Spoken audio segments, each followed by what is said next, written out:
This is Algebra 2, Lesson 48 on page 210. All right, guys, I have a question.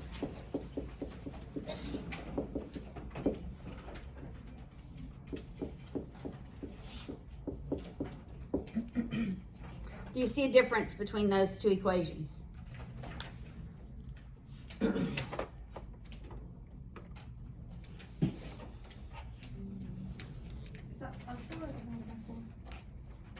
The squared.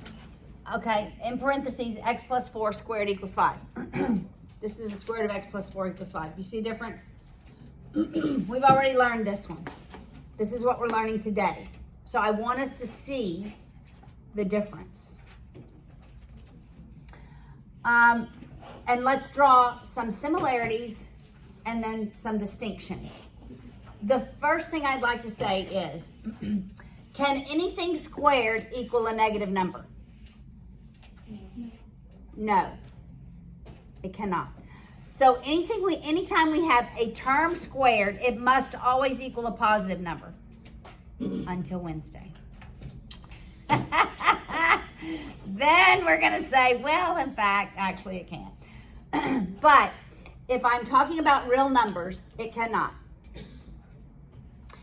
In the same manner, can I take the square root of any number and get a positive number? And get a negative number, I meant. I cannot. If I take the square root of any number, it will always have to be positive. I will never take the square root of a number and get a negative value. Why? Because square a negative number and get positive.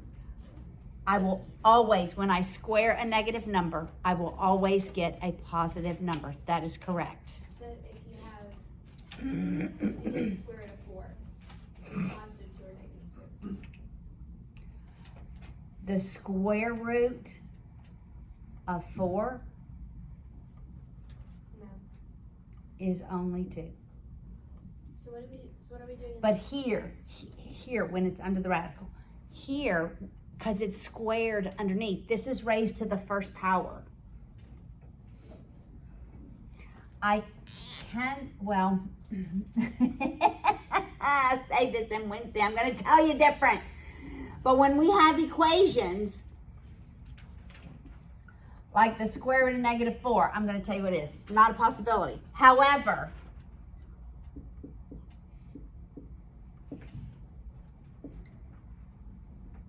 if I square it, it becomes positive, right?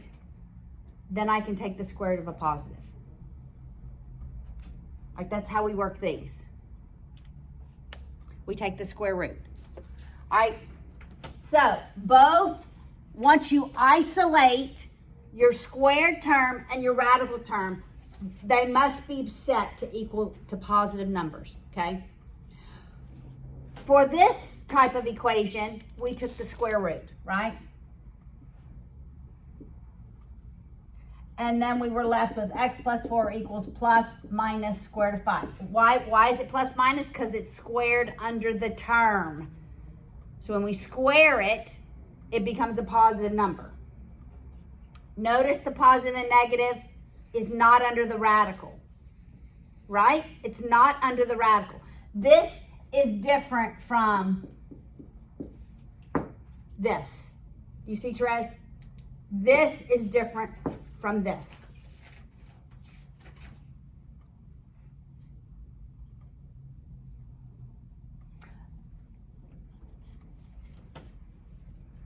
All right. We take the square root, plus and minus, we solve for x. This is today. For this one, we do not need to check. You do not need to check solutions. Can you? Yes. For this problem, you always need to check your solutions. 100% of the time, check your solutions. Whereas when we have a term squared equals a number, we take the square root. When we begin with the square root, what do you think we do to eliminate the radical? We square both sides. Do you see the difference? Does everybody understand this? Yes. Well, Hannah does. Does everyone else? Do you see the distinction between the two? All right. So, when I square a radical, what happens to it?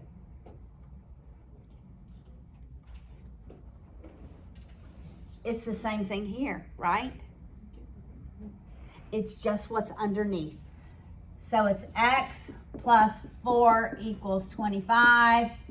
Subtract your 4, x equals 21. 100% of the time. 100% of the time, you must check your answers. You have to check your answers when you begin with a radical. All right, so you always go back and plug it in to the original. I knew this one would work because the square root of 25 is 5. So when we begin with the term squared equals a number, you don't have to check those. But when we begin with the radical, you have to go back and check them. All right? So let's work through the examples. 48.1.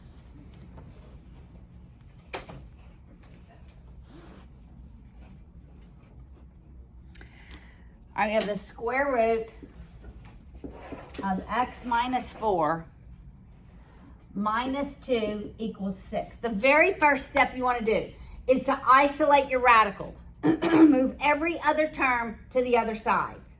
So we'll add our 2 to both sides. And we're left with the square root of x minus 4 equals 8. Now we will square both sides. And the square root of a term squared is just what's under the radical. Okay, let's look at this first. Let's look at this logically. Why? Because under that radical, I could have written it as x minus 4th to the 1/2. Do you agree? Just the radical. Then when I square it, a power raised to power we. What's 2 times 1/2? 1. So you just end up with x minus 4 to the first power, which is just x minus 4.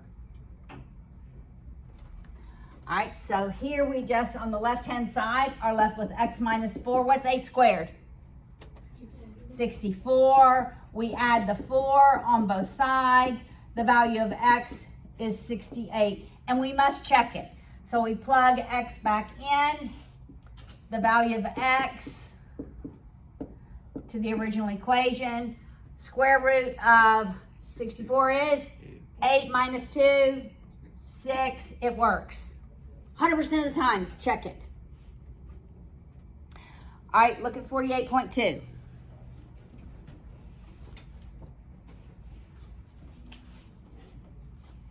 All right, the square root of x plus 4. The square root of x plus 4 plus 2 equals negative 7.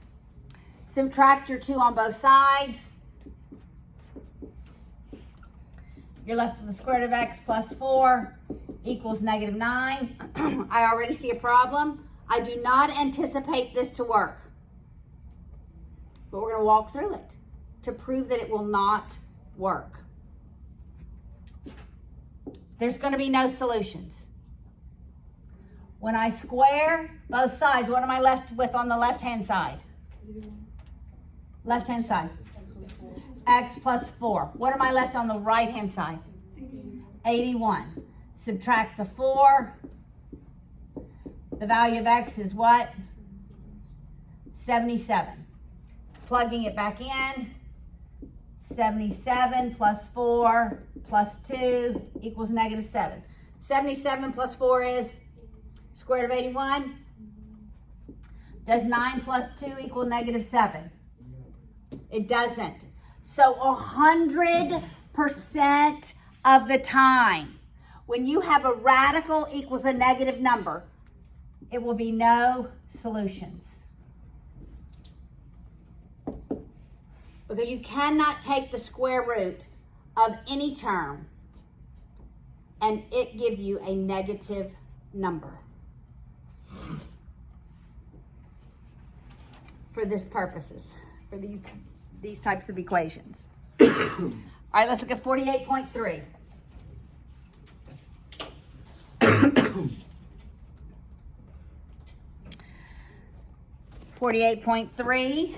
We have the square root of x minus 3 equals 5. What do I do first, students? Ashley. Isolate the square root so you'd add 3 to both sides. Add 3 to both sides. That is exactly correct. I'm left with the square root of x minus 3 equals 8. What do I do next, Nathaniel? You do the square root. Square rooted. You raise it to the second. Correct. I raised every term to the second power. I'm left with x minus 3 equals, what's 8 times 8? 64. 64. Add the 3 on both sides. What's the value of x? 67. What must I do? Check it. I have to check these. When I begin with a radical, I must. Okay. This is going to be true for every math from here forward. When I begin with a radical, I must check the solution. Plug it back into the original equation. 67 minus 3 outside.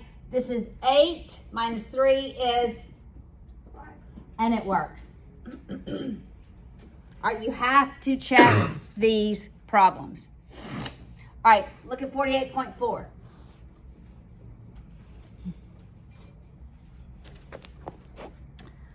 Now I have the square root of x squared plus 2x plus 13 minus 3 equals x. What's different about this problem? What do you see is different about the ones as compared to the ones we already worked? Ashley? We have 3 terms in the square root and it's equal to the variable. That's correct. So now we have a trinomial under the radical, 3 terms under the radical, and we have an x that is not in the radical. All right, but we're going to do the same thing. We're going to isolate the radical. So we'll add the 3 to both sides. And we're left with the square root. X squared plus 2x plus 13 equals x plus 3. All right, now everybody watch. This is going to be different. What did we do previously? We squared the entirety of both sides, but we only had one term on the right-hand side of the equal sign. But we're still going to do the same thing. I'm going to square the entire left-hand side. I'm going to square the entire right-hand side. All right, I have to square the entirety of all the terms. Not individually, but the entire side. On the left, I'm left with what's under the radical. What will be on my right-hand side? Nora? X squared plus 6x plus 9. Yes. X squared plus 6x plus 9. This is, right here, this is x plus 3 times x plus 3. I'm squaring the binomial. I'm not squaring the individual terms. I'm squaring the binomial. Got it? So that it's the first, remember the middle term is the outers and the inners, and then the last. Now I want to solve for x. I can subtract x squared on both sides. What happens to x squared? It's eliminated. I will move my x's to the right, my constants to the left, just because I end up with positives on both sides. So I will subtract 2x on both sides, and I will subtract 9 on both sides, so that I'm left with 4 equals 4x. The value of x is 1. Am I done? I'm not. I have to check the solution.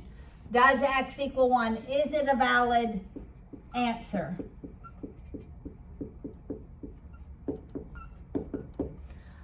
All right, 1 squared is 1. 1 plus 2 plus 13. Square root of 16. 4 minus 3 does equal 1. So it in fact is the correct solution. Yes.